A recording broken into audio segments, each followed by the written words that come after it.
시작할게요. 네. 다음은 면접에 관한 질문입니다. 내신은 좋아야 하나요? 매년 내신 평균 차이가 많이 나서 말씀드리기는 어렵고 면접을 잘 보면 내신이 낮아도 충분히 가능성은 있습니다. 작년 면접 질문은 무엇이었나요? 작년 면접 질문은 자신의 성격, 장단점, 성실성, 갈등 극복, 리더십이었습니다. 합격자 발표는 어떻게 하나요? 학교 홈페이지에 정해진 날 발표 1차, 2차 나눠서 발표하고 있습니다. 면접할 때 팁은 무엇인가요? 연습을 많이 하면 좋고 자신감 넘치는 모습과 밝고 활기찬 모습을 보여주면 좋을 것 같습니다. 요리 경험이 없는데 면접과 관련이 있나요? 보통 다 경험이 없는 학생들이 많이 오고 면접과는 관련이 없습니다. 다음 질문은 자격증에 대한 질문입니다. 자격증이 꼭 필요한가요? 없어도 충분히 학교는 들어올 수 있고요. 자격증 하나당 가산점 1점씩 추가가 됩니다. 입학생들의 자격증 평균 개수를 알려주세요. 저희는 자격증 없이 들어오는 친구들이 훨씬 많아서 대부분 자격증이 없이 학교를 들어옵니다. 기숙사랑 자취생 질문입니다. 기숙사 생활이 힘들다는데 어떤 것이 가장 힘든가요? 일단 첫 번째는 집이 아니고 기숙사이기 때문에 잠자리가 불편하고 룸메이트와 성격 차이가 일어날 수 있고 또 짐이 많기 때문에 이불하고 베개를 또 들고 집을 왔다 갔다 해야 되기 때문에 불편한 점이 있습니다. 자취생 질문입니다. 원룸 생활이 괜찮나요? 학교가 늦게 끝날 때에는 가까워서 편하고 학교와 거리가 가까워서 등교하거나 학교 갈 때 편합니다. 원룸 생활하는 학생들이 알바를 한다는 게 사실인가요? 보통 알바를 하긴 하지만 개인의 선택사항입니다. 다음은 학교 생활에 관한 질문입니다. 학교의 장단점은 무엇이라고 생각하나요? 저는 일단 장점을 대학을 안 보고 취업을 할 수 있다는 게 장점인 것 같고 단점은 이제 통학하는 게 조금 힘들어요. 제가 생각하는 장점은 학교에 처음 입학했을 때 학교 분위기가 좋았고 같은 학년 친구들과 금방 친해지고 여러 사람들과 친해진다는 게 장점이라고 생각해요. 그리고 단점은 저희 규칙이 조금 빡세서 안 되는 것도 지켜야 할 것도 많다는 점이 좀 단점인 것 같아요. 제가 생각하는 학교의 장단점은 일단 장점부터 말씀드리자면 일단 실습하는 방과후가 있다는 점하고 친구들과 빨리 친해질 수 있는 점이 장점이라고 생각합니다. 제가 생각하는 단점은 일단 실습을 하다 보니까 체력적으로 많이 힘이 들어서 집에 가면은 이제 체력이 저하돼가지고 다음날 학교로 와도 체력이 많이 딸려서 많이 힘든 게 단점이라고 생각합니다. 학교 선생님들은 좋은가요? 이거는 개인 차이입니다. 학생이 한 반에 몇 명인가요? 올해는 25명씩이고 내년 신입생은 24명씩입니다. 학교 생활 만족도는 어느 정도인가요? 저는 개인적으로 만족을 하고 있습니다. 저도 개인적으로 매우 만족을 하고 있어요. 실습도 생각보다 매우 퀄리티도 높고 전문적으로 배울 수 있어서 많이 만족하고 있습니다. 저도 학교 생활이 이제 인문계 같은 경우는 좀 힘들 수도 있는데 저희 학교 같은 경우는 실습도 많고 친구들하고 대화할 수 있는 시간이 좀 많아서 학교 생활의 만족도가 높습니다. 학교 축제가 있나요? 네, 강학제라는 학교 축제가 있는데 코로나 때문에 이게 매년은 조금 달라질 수 있습니다. 점심 맛은 어떤가요? 개인 취향이지만 급식을 잘 나오는 편입니다. 다음은 취업, 도제, 대학, 대회에 대한 질문입니다. 도제에 관한 질문입니다. 도제반은 무엇인가요? 2학년이 되면 매주 월요일마다 현장 실습을 나가게 되는데 이것을 도제라고 합니다. 두 번째는 취업에 관한 질문입니다. 취업은 어떻게 해주나요? 저희 학교에 기업에서 저희 학교에 면접이 있다고 공지를 주면 취업 담당 선생님께서 정리를 하셔서 학생들에게 이런 면접이 있다 알려주시고 면접 준비를 도와주시고 원서를 넣어주십니다. 다음 질문은 대학에 대한 질문입니다. 대학은 어떻게 가나요?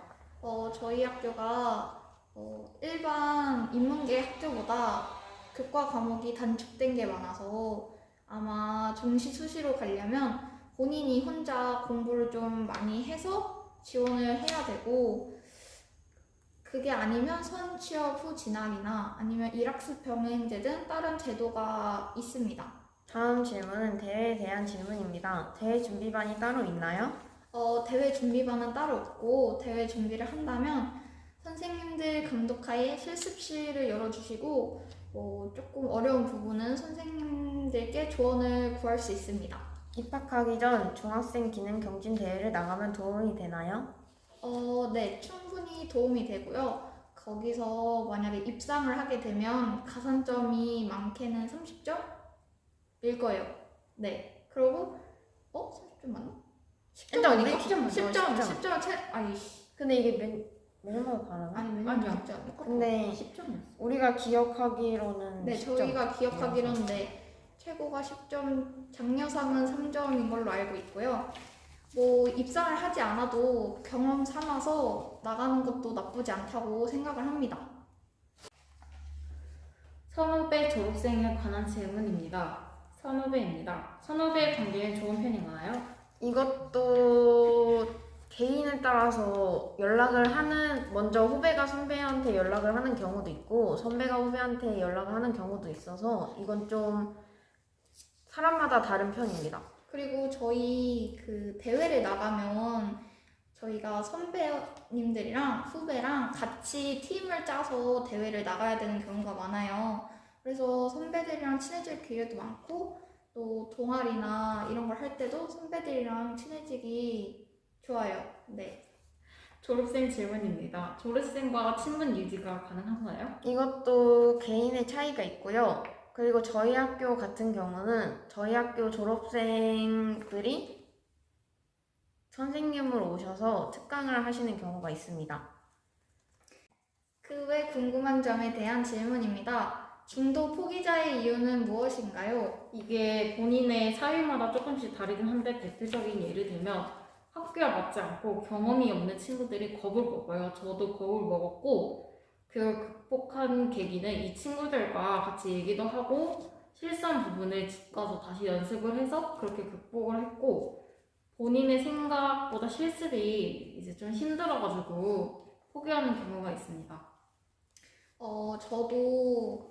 저는 근데 제과제빵이라는 꿈을 워낙 어릴 때부터 갖고 있었고, 꿈이 너무나 확고해서 잘하는 친구들을 봐도 그냥 내가 더 노력해야겠다라는 생각을 가지고 있어서 그거는 별로 걱정이 안 됐는데, 학교를 들어와서 자격증이나 대회 같은 제가 혼자서 준비해야 하는 것들이 생겨서 뭔가 도전하기가 무섭더라고요. 그래서 그것 때문에 좀 걱정이 많았는데, 그래도 이렇게 계속 고민만 하고 걱정만 하다가는 제가 아무것도 할 수 있는 게 없어서 무서워도 일단 도전을 해보려고 노력하고 있습니다.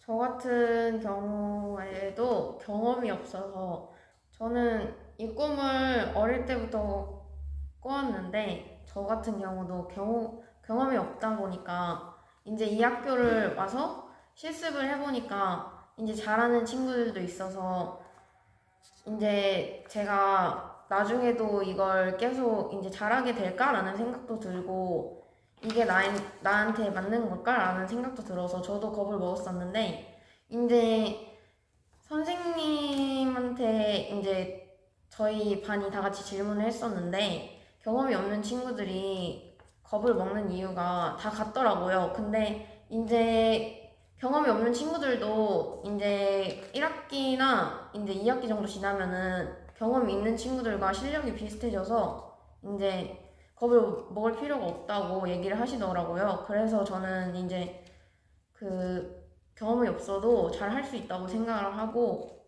그러고 저도 실습을 하고 있는 편입니다. 다음은 방학 때는 무엇을 배우는 게 좋은가요? 방과후 수업도 있고 자격증 공부나 자격증 취득을 하는 경우가 있습니다. 요리 경험이 아예 없는데 괜찮을까요? 경험이 없는 친구들도 많지만 경험이 있는 친구들을 보고 겁을 먹는 친구들이 많은데 나중에 시간이 지나면 경험이 있는 친구들과 실력이 비슷해져요. 이것도 아까 저희가 얘기한 거랑 같이 처음에는 실력 차이를 보고 겁을 먹을 수는 있는데 이게 시간이 지나서 학교에서 배우고 본인이 열심히 노력만 하면 충분히 실력 차이 줄일 수 있고 충분히 잘하던 친구들보다 더 잘할 수 있게 되니까 미리 겁먹고 포기하지 않았으면 좋겠어요. 다음은 교복 색깔은 어떻게 되나요? 현재 1학년은 노란색이고 2학년은 초록색이고 3학년은 주황색입니다. 이제 내년에 들어오는 신입생은 이제 주황색이 되죠. 다음 조리과는 여학생이 들어가기 어려운가요? 이거는 성별 상관없이 이제 남학생과 공부하고 있습니다. 다음은 저희가 필수로 좀 알아뒀으면 좋겠다고 생각하는 것들을 정리해봤습니다. 먼저 저희 학교는 투블럭이 금지되어 있어요. 그래서 만약에 투블럭을 하고 학교를 오시게 되면 머리를 짧게 자르셔야 될 수도 있어요. 그래서 저희도 올해 입학한 저희 남자 친구들 중에서도 투블럭인 친구들이 있어서 많이들 밀고 왔습니다. 이제 투블럭 금지라는 사항을 저희도 입학하고 알아서 그 이후 막 그 전에 준비를 하고 와야 되는데 그 전에 준비를 이게 아는 사항이 아니다 보니까 준비를 못 하고 와서 애들이 다 머리카락을 짧게 자르는 경우가 많더라고요. 이게 투블럭이 완전히 층이 나눠지면 투블럭이어서 안 되고 투블럭도 이게 안에 머리랑 겉에 머리랑 연결이 되면은 괜찮다고 하시더라고요. 네. 다음은 저희 액세서리 관련된 건데 시계랑 목걸이는 안 보이게 옷 안에 넣어서 착용할 수 있고요. 시계는 착용할 수 있는데 실습 시간에는 이제 선생님들마다 다르고 저희 귀걸이는 안 돼요. 투명도 안 돼요. 그냥 안 돼요. 그냥 많이 안 돼요. 네, 그냥 안 돼요. 들어요. 그리고 저희 렌즈 착용되는데 이제 투명 렌즈만 되고 색 있는 렌즈는 착용이 금지되어 있습니다. 그리고 저희 학교는 교내 폰 사용 금지입니다. 일단 교문 넘어서 들어오면 무조건 폰 안 돼요. 그냥 안 돼요. 일단 교문에 들어오면 폰을 쓸 수 없어요. 다음은 저희 학교는 슬리퍼를 신을 수 없어요. 그 하얀색 크록스나 아니면 하얀색 실내화를 착용해 주셔야 합니다. 다음은 담요. 저희 학교 담요 사용해도 되는데 이제 쉬는 시간이나 이동을 할 때 담요를 허리나 어깨에 걸치고 돌아다니는 친구들이 있잖아요. 저희 학교는 담요를 두르고 돌아다니면 안 됩니다. 담요를 사용을 하려면 이제 접어서 잘 들고 다니셔야 돼요. 그리고 저희 학교는 롱패딩은 교내 착용이 안 되고 입고 오시면 저희 학교에 롱패딩 보관함이 있어요. 학교 오면은 롱패딩을 벗어서 이제 롱패딩 보관함에 보관해 주셔야 합니다. 그리고 그 롱패딩이 착용이 불가하니까 교내에서 착용을 못하니까 그냥 동복만 입으면 추우시니까 일단 후리스를 들고 오시더라도 그냥 챙겨 오셨으면 좋겠어요. 그리고 저희 후리스가 다 되는 건 아니고요. 로고가 있으면 안 되고요. 그리고 검은색. 맞아요. 그리고 가슴 쪽에 주머니가 달려서도 안 돼요. 맞아요. 맞아요. 그리고 양털 되는데 양털도 똑같이 검은색만 되고 로고도 박혀 있으면 안 되고 가슴 쪽에 주머니도 있으면 안 돼요.